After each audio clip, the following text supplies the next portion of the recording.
국민 여러분과 주변에서 상처받고 피해받으신 모든 분들께 다시 한번 고개 숙여 사죄드립니다.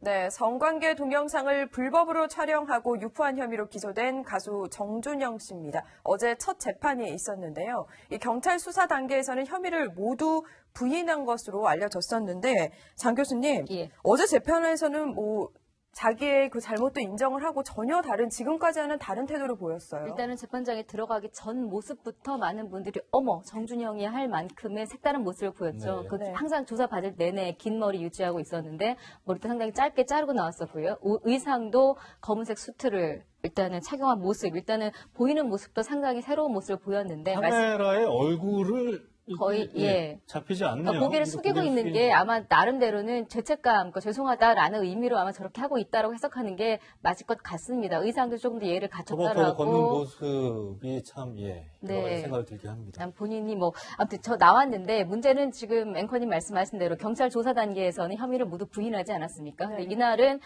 공소 사실을 모두 인정하고 검찰이 제시한 증거에도 동의한다라면서 모두 법정에서 혐의를 인정을 했고요. 무엇보다도 이날이 꼭 피고인이 출석해야 되는 날이 아니라 공판 준비 기일이에요. 그렇죠. 그러니까 검찰과 피고인 측이 서로 혐의에 대해서 의견을 교환하고 앞으로 증거나 이런 것들 계획을 어떻게 재판 절차를 진행할 것인지 이 자리에 사실은 굳이 정준영 씨가 안 나와도 되는 자리였기 때문에 많은 분들의 예상이 여기는 변호사만 나오겠지 했는데 직접 모습을 그러니까 보인 것, 그리고 재판 내내 이제 고개를 숙이고 이제 묻는 예를 생년월일이나 여러 가지 재판 혐의에 대해서 인정하느냐 등등의 이제 기본적인 답에는 다 네라고 답변을 하고요. 내내 고개를 숙이고 있었다라는 것으로 봐서 상당히 다른 지금까지 모습과 완전히 다른 모습으로 검찰이나 여론을 향해서 어떤 메시지를 보내고 있는 것 같습니다. 네, 배성훈 교수님 보고 방금 화면에서 보셨지만 머리도 깔끔하게 이제 자르고 고개도 어쨌든 사죄해 드신 것 같은데 전혀 언론사의 카메라에 이렇게 눈이 마주치지 않고 있습니다. 예, 죄송하고 송구스럽다 이런 표현일 것 같은데 심리적인 변화가 정준영 씨한테 온 거라고 볼 수 있는 모습인가요? 그렇다고 볼 수 있겠죠. 아무래도 이 판사님들도 인간인지라 사실 이거 뉘우치는 모습이라든가 깔끔한 모습 보면은 재판을 진지하게 임하고 있구나 이런 생각도 들기도 하고 사실 머리를 저렇게 자른 부분은 사실은 그러니까 이 재판에 대한 정준영 씨의 자세를 첫인상을 보여주는 거 아니겠습니까? 예. 재판장한테. 굳이 나오지 않는 자리도 나오고. 그렇죠. 그러니까 성실하게 임하겠다. 즉 연예인 정준영이 아니라 인간 정준영으로서 내가 이 재판에 이렇게 좀 성실하게 임한다라고 하는 것을 보여주는 거는 정준영 씨 입장에서 상당히 좀 긍정적인 부분이라고 볼 수 있는 거죠. 심리적으로도 많이 변했을까요?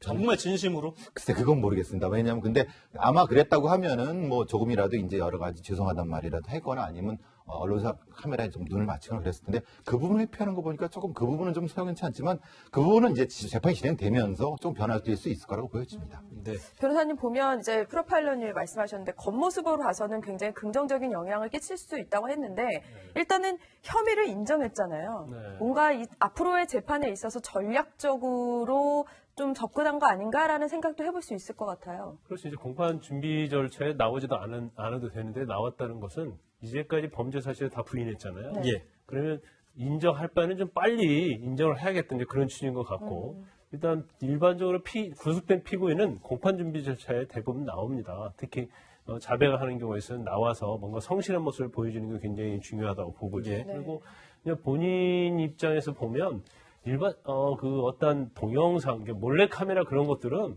무죄가 잘 나오지 않아요. 왜냐면 동영상을 보면 이게 피해자의 어떤 의사에 반해서 어떤 성적 수치심이랄지 모욕을 주는 그러한 동영상인지 아닌지를 보면 알 수 있거든요. 누가 촬영한지도 분명히 그렇죠. 알겠죠. 그럼에도 불구하고 이거 허락을 받았다랄지 동의를 했다는 식으로 주장을 하게 되면 이 형량이 높아질 수밖에 없거든요. 그러면 결과적으로 본인 입장에서 혐의를 다 인정하고 그다음에 피해자와 합의하는 방향으로 가서 어떻게 해서든지 이제 형량에 영향을 미쳐서 관대한 형을 선고받겠다는 그런 취지로 이렇게 참석도 하고 반성하는 모습을 보였다고 봅니다. 근데 어제 첫 재판에서 정준영 씨가 뜬금없이 불법 촬영 피해자들한테 국선 변호인을 선임해 달라는 부탁도 했다는데 이건 무슨 의미죠? 이제 일반적으로 성폭행과 관련된 피해자들, 네. 특히 이제 강제추행이랄지 뭐 강간, 중강간 이런 피해자들이 경찰에 신고하게 되면 이제 국선 변호인을 선정을 해줍니다. 예. 그런데 이제 몰래카메라 같은 경우에는 일단 그 동영상을 보면 네. 뭐 알 수 있거든요. 몰래카메라인지 아닌지. 그리고 또 이 범죄를 저지른 사람들이 대부분 자백을 해요. 그래서 잘 그 국선 변호인을 선정을 않거든요. 네. 그래서 지금 그렇게 말한 이유는 뭐냐면 피해자한테 국선 변호인을 좀 선정해달라 그 이유 자체는 합의를 보는 데 있어서 좀 편한 측면이 있죠. 일반적으로 피해자의 어떤 인적 사항은 전부 다 가려지거든요. 네. 예. 그래서 피해자를 알 수가 없기 때문에 합의를 볼 수가 없습니다. 그럼 재판부에 피해자와 합의를 보고 싶습니다. 그렇게 하려면 피해자의 인적 사항을 이제 변호인한테 알려줘야 하거든요. 예. 물론 알려줄 때는 다른 사람에게 누설하지 않는 걸 조건을 전제를 답니다. 근데 그렇게 해서 근데 그 뭐 한 가지 절차 좀 설명하면 그래서 피해자 합의하고 싶다고 재판부에 이야기하면 재판부에서 이제 피해자 측의 의사 타진을 해봐요. 예. 그래서 합의할 의사가 있느냐? 그러면 없다고 하면 전혀 서로 접촉의 기회를 차단을 하고요. 합의할 의사가 있다. 그러면 피해자 당신의 연락처를 피고인 측 변호인에게 알려줘도 되느냐? 이렇게 허락을 받거든요. 예. 그래서 허락을 하면 그때 알려줘서 합의가 되는데 일단 그렇게 되면 당사자하고 변호인이 합의를 해야 하잖아요. 네. 근데 만약에 피해자에게 국선 변호인이 선정돼 있으면 변호사 대 변호사끼리 합의를 할 수 있기 때문에 합의 과정이나 절차가 당사자가 하는 것보다도 좀 편하고 용이하다. 그렇죠. 쉬울 수가 있죠. 그래서 정준영 씨 측에서는 피해자에게 국선 변호인을 선정해주면 네. 그 국선 변호인과 같이 합의를 진행하겠습니다. 이제 그런 의도로 얘기를 한 거예요. 그러니까 좀 정리를 하자면 일반적으로 이제 사선 변호인을 피해자가 선임을 하면 합의 조건까지는 가는데 뭐 보상 금액이나 이런 부분 협의를 하는데 쉽지 않은 부분이 있으니까 네. 정준영 씨 변호인 측에서는 그런 국선 변호사를 빨리 좀 해서 합의도 될 수 있으면 빠르게 하고 합의도 용이하게 뭐 금액을 조금이라도 보상되는 뭐 이런 것을 낮추기 위해서 그리고 어떻게 보면 요구를 했다? 피해자들을 위한 것이 아니고 본인을 위한 거네요. 피고인들의 이제 합의 진행을 위해서 그렇게 하는 것이라고 볼 수가 있어요. 그런데 물론 일반적인 이제 몰래카메라와 관련해서는 합의 자체가 절대적으로 형량에 영향을 미칩니다. 그런데 그래서 합의를 하고 나면 뭐 벌금형 선고받는 경우도 있고요. 네. 집행유예로 나오는 경우가 있는데 제가 볼 때는 정준영 씨는 지금 특수강간죄 따로 있잖아요. 네. 예. 그것이 기소가 안 된다고 그걸 배제하고 이 자체만 생각한다 하더라도 합의해서 석방될 수 있는 그런 사건은 아니지 않나 그런 생각이 들어요. 왜냐하면 횟수도 11차례나 되잖아요. 네. 11번이나 했잖아요. 네. 그리고 그 동영상의 수위를 보면 굉장히 수위가 높아서 피해자에게 굉장히 결정적인 피해를 입힌 그런 사안이기 때문에 또 이런 합의 과정에서 피해자들한테 2차 피해를 또 줄 수도 있는 부분이잖아요. 그래서 이제 국선 변호인을 이제 선정하면 좀 그런 부분은 좀 방지가 될 수 있는 거죠. 네. 사실 정준영 씨는 이번에 불법 영상 유포로 이제 기소된 혐의 말고도 프로파일러님 성폭행 의혹도 이제 조사를 받고 있는데 이제 앞으로 좀 어떤 절차가 남았고 또 어떻게 조사가 될까요? 근데 사실 최종훈 씨와 관련된 부분입니다. 그렇죠. 네. 그러니까 특수준강간 말하자면은 약물이라든가 술 같은 거를 먹여놓고 어떤 이제 정신 잃게 만든 다음에 범죄를 저지르는 대구 혹은 뭐 강원도 어느 지역에서 한 두세 차례 이상을 했다고 하는 부분이기 때문에 이 부분은 좀 누가 주도했는가? 예. 그러니까 여러 사람이 했는데 누가 주도했는가라고 하는 부분이 사실 문제가 될 수 있습니다. 그러니까 그래요? 자기는 따라갔다. 그러니까 자기는 정범이다. 네. 그렇기 때문에 이 정진영 씨가 지금 주장하고 있는 바, 그러니까 병합해달라고 했습니다. 네. 지금 이 사건과 네. 최종훈 씨 관련된 부분을 병합해달라고 하면은, 그러니까 정진영 씨 입장에서는 유리할 수 있는 부분이 있죠. 왜냐하면 이 모든 걸 자기가 주도한 것이 아니라 여러 사람이 같이 하는 일종의 집단 심리 부분이 있을 수 있다고 생각하면서 주장할 수 있는 부분가 분명히 있습니다. 그래서 병합시키고 앞에 인정할 건 인정하고 그러니까 전략상으로는 빨리빨리 처리하면서 인정하면서 자기가 변호할 건 변론으로 가는 이런 방식의 진행이 되고 있습니다. 네. 정준영 씨 단톡방 멤버 중에 이제 구속 기로에 놓인 또 한 명 있죠. 가수 승리 씨도 영장 심사를 기다리고 있습니다. 버닝썬 가드 폭행 사건이 불거지고 네. 벌써 석 달이나 지났습니다. 이 수사 과정이 참 길고도 험난한 과정이었던 것 같은데요.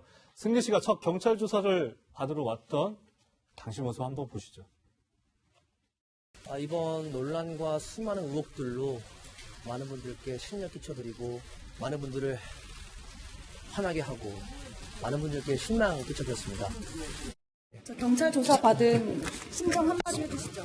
성매매 알선 혐의 인정하십니까? 버닝썬 실수유도 의혹 인정하십니까? 마약 투약 혐의 인정하십니까?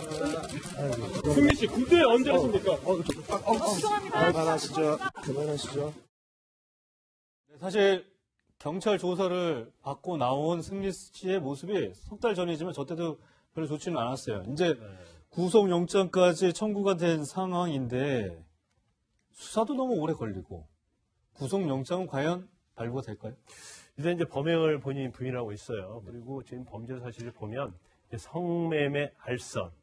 그래서 특히 2015년도에 이제 일본 사업가들에게 크리스마스 때 성매매 알선한 걸 돼 있고, 그다음에 본인이 성매수를 자기 집에서 한 게 있고요. 네. 그다음에 식품위생법과 관련해서는 유흥음식점인데 일반 음식점처럼 한 것이 있고, 네. 또 하나 중요한 것 중에 하나가 버닝썬을 운영하면서 그 몽키민지엠이라는 다른 음식점의 어떤 브랜드 사용료 명목으로 해서 그 유인석 대표 같이 5억 3천을 빼돌린 혐의가 있어요. 한 4가지 혐의가 있네요. 그런데 그 중에서 이제 성매매 알선 자체는 본인이 뭐 영업적으로 한 것도 아니고 또 지인에게 알선을 해준 거기 때문에 이런 경우에 사실은 구속의 어떤 사유에 해당이 잘 되지 않고요. 네. 또 본인의 어떤 성매수를 했다 하더라도 그것도 일반적으로는 뭐 1회에 한했을 때는 기소유예를 많이 합니다. 이것도 역시 영장 발부하는 데는 큰 영향이 없을 걸로 보이고요. 네. 그다음에 이제 식품위생법 이거 자체는 일반적으로 이제 벌금형으로 많이 끝나기 때문에 네. 별 문제가 없다고 봐요. 그런데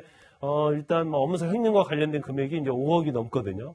근데 5억이 넘으면 특정경제범죄 가중처벌로 가서 3년 이상의 징역에 처하도록 돼 있어요. 예. 그런데 이 업무상 횡령 자체도 이제 본인은 부인하고 있습니다. 그리고 이거 자체를 사실 몽키 뮤지엄 브랜드 사용료를 지불했다고 하고 있기 때문에 이제 전체적으로 범죄 사실로 보면 영장이 발부될 가능성이 그렇게 크지는 않아요. 예. 그런데 제가 볼 때는 이제 횡령과 관련된 부분이랄지 또 다른 여죄가 있다고 하면 그 수사를 위해서 이제 구속할 필요성이 있다. 네. 이런 것이 어떻게 받아들이냐 하고, 그다음에 영장 발부의 기준 중에서 제일 중요한 것이 이제 범죄의 중대성이거든요. 근데 비교적 이렇게 중대성은 없다 하더라도 증거인멸 및 도주인데 네. 지금 범행을 계속 부인하고 있잖아요. 예. 그래서 증거인멸할 가능성은 상당히 크다 이렇게 볼 수 있기 때문에 영장 발부될 가능성은 크진 않지만 또 판사가 기록을 보면서 이제 그런 부분 하나하나에 대해서 이건 구속의 필요성이 있다. 구속의 상당성이 있다.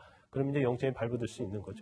예, 혐의가 지금 이제 4가지 혐의가 지금 적용이 되고 있는데 이게 만약 모두 유죄로 한다면 뭐 재판 과정에서 크게 달라지겠지만 어느 정도 좀 형량이. 근데 이제 전체적으로 유죄가 된다고 한다면 제일 중요한 부분은 아까 말씀드렸죠. 업무상 횡령이에요. 그것은 3년 이상의 징역에 처하도록 되어 있기 때문에 뭐 실형으로 따진다면 한 3년 정도 형이 나올 가능성이 크고 또 뭐 그 횡령과 관련된 부분은 버닝썬 법인이라는 회사하고 합의를 하면 이제 집행유예 가능성도 있다 이렇게 볼 수 있습니다. 네. 네.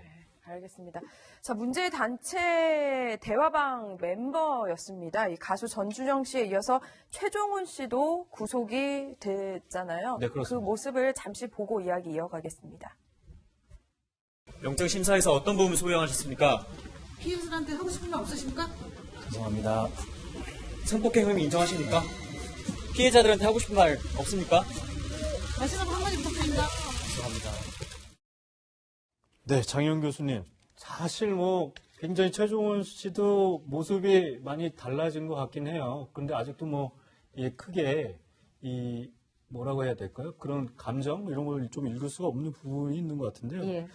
지금 이 앞으로 어떤 부분이 이제 이 최종훈 씨 구속이 됐는데 경찰이 어떤 부분을 좀 주요하게 봐야 될까요? 경찰은 어차피 지금 성 관련된 문제잖아요. 불법 네. 촬영물도 있었고, 이제 아까 집단 성폭행 문제에서 같이 연루가 되어 있고요. 다만 이번에 어제 그 실질 영장실질심사 받고 나서 이제 구속이 된 이유가 여러 가지 뭐 증거인멸의 우려가 있고 상당한 혐의가 일단 소명됐다라는 것은 본인이 인정한 부분도 있지만 또 그만큼 증거가 있다라는 거거든요. 그래서 아마 이 부분에 대해서 집중적으로 그동안 하던 수사가 진행이 많이 좀 된 걸로 알고 있어요. 그 부분에 대한 걸 아마 네. 집중적으로 할 것 같고 이제 같이 함께 이제 공범으로 공범으로 여기에 같이 조사를 받은 사람들이 있습니다. 이제 그 중에 이제 일반인이라고 합니다만 이제 한 사람은 연예인의 친오빠라고 알려져 있는 그 사람은 구속이 됐고 또 한 사람은 영장이 기각이 됐거든요. 그래서 아마도 같이 공범으로 이제 거론된 사람들 중에서도 이렇게 나뉘는 것 보면 그 가운데 최정호 씨는 구속이 된 것 보면 최정호 씨는 상당히 그 가운데서는 조금 더 주범인 역할 속에 들어간다라는 쪽으로 보이는 것 같습니다. 네, 알겠습니다.